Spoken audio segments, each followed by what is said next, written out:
had the honor and privilege of being received by His Excellency the President. The purpose of the visit was to say goodbye, since I am coming to the end of my term here in Burkina Faso, and I therefore had to come and see the President to tell him. I am very, very proud, very happy with what we have managed to put in place with our Burkinabè colleagues, of course, and with everything we are still going to do. So we have worked a lot in many different areas. Education, health, infrastructure, job creation, agricultural value chains. There is a whole host of projects that have been launched for years and are still ongoing.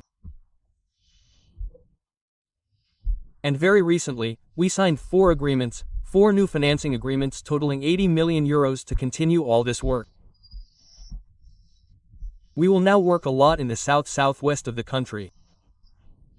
We will work on secondary cities, we will work on roads, markets, agricultural value chains, and so on. And of course, we remain the second largest donor in the humanitarian world here in Burkina Faso as well. And we remain the largest regional donor since we have a good dozen regional projects, of which Burkina Faso is obviously a part, on transhumance projects, on irrigation projects, on food security projects. My memory of Burkina Faso is mainly of the Burkinabè. The Burkinabè, who are obviously facing a difficult situation, but who have energy, who have resilience, who have absolutely incredible know-how. I was dazzled. I've already used the word, I'm going to use it again. I was dazzled by the Burkinabè and I wish them absolutely the best. What you just saw was more than a diplomatic farewell. It was a tribute to the strength of a partnership, and to the resilience of a people. The man speaking was the European Union's ambassador to Burkina Faso, delivering his final message as his mandate comes to an end. But what made his words stand out was not just the formality, it was the emotion behind them. This was not a standard goodbye. It was a genuine reflection on years of collaboration, challenges, and shared hopes. The ambassador had just come from a personal meeting with President Ibrahim Traoré. According to him, the goal was simple: to say goodbye face to face. But in that brief moment, a much larger story was told. A story about how, even in times of crisis, international cooperation has continued. A story about how Burkina Faso, despite all odds, has remained committed to development, and how its partners, like the European Union, have stayed the course. During his address, the ambassador touched on the many areas where the EU has worked with Burkina Faso: education, health, infrastructure, job creation, agriculture. These are not just buzzwords. They represent the everyday needs of people: schools for children, hospitals for the sick, roads that connect markets, farms that feed families. Over the years, these projects have taken root across the country, and the ambassador made it clear that they were not only continuing, but expanding. One of the most significant updates he shared was the recent signing of 4 new funding agreements, totaling 80 million euros. These funds will be used to launch new development efforts, especially in the southwest of Burkina Faso. The focus will be on secondary cities, road networks, markets, and agriculture value chains. These aren't just development strategies, they are survival plans.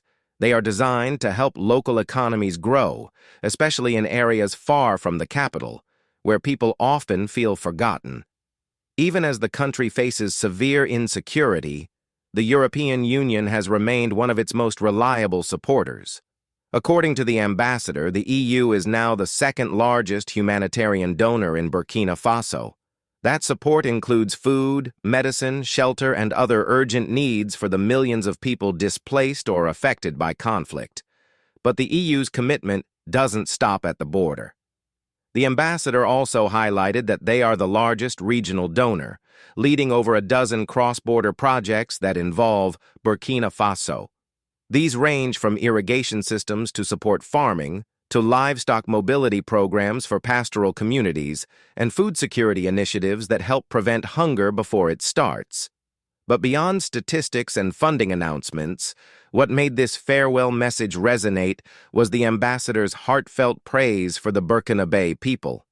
He didn't focus on institutions or politics. He focused on the human spirit. He described the Burkinabè as resilient, resourceful, and determined. He said he was amazed by their energy and courage in the face of hardship. He repeated that word deliberately, amazed by their ability to push forward, to keep working, to keep believing, despite violence, poverty, and uncertainty. He said what he would remember most was not the projects, not the headlines, but the people themselves. And he ended by wishing them the best, sincerely. That kind of closing is rare in diplomacy, where scripted words often replace real emotion. But here, the admiration was clear. This was a message of respect. This farewell comes at a time when Burkina Faso is reshaping its international relationships. With Captain Ibrahim Traoré at the helm, the country has taken bold steps to assert its sovereignty and rethink traditional partnerships. In that context, some expected the EU to take a step back. But the facts speak for themselves. More funding, more local investment, more regional engagement. The European Union isn't retreating, it's adapting. The ambassador didn't mention politics, he didn't lecture, he didn't criticize. Instead, he focused on what matters most: building, supporting, and empowering. The tone of his message was one of humility, of partnership, of mutual respect. That's something many African countries are demanding now. Not charity, but solidarity. Not dominance, but cooperation. We'd like to take this moment to thank our subscribers and supporters who help us bring stories like this directly to you. If you appreciate our mission to tell African stories in our own voice, consider joining our growing community.